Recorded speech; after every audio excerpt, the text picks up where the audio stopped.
তো আসসালামু আলাইকুম গাইস, কি অবস্থা আছে? সকালে ভালো আছেন? তো আমি ভালো নাই, কারণ আমার আইডিটা ফিউজ হয়ে গেছে। আর আইডিতে আগের কোনো কেমন ভিউ নাই। আইডিটা আমার ফলোয়ার্সগুলো জানি কেমন কমে যাইতেছে আমি জানি না। আর যদি আমার এই টিকটক আইডি যদি ব্যান হয়ে যায় কিংবা যদি এটা চলে যায়, আমি আর হয়তো বা মনে হয় টিকটকে ব্যাক করবো সন্দেহ। আমি টিকটক আর আসবো না মনে হয় হয়তো বা।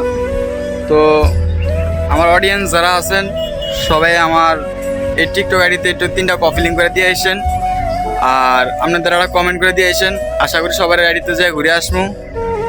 তো আমার প্লিজ আপনাদের কাছে একটাই রিকোয়েস্ট থাকবো, আমরা সবাই যে আমার আইডিতে 3টা কপি লিঙ্ক করে দিয়ে আসবেন। আর আপনারা সবাই ভালো থাকবেন। আল্লাহ হাফিজ।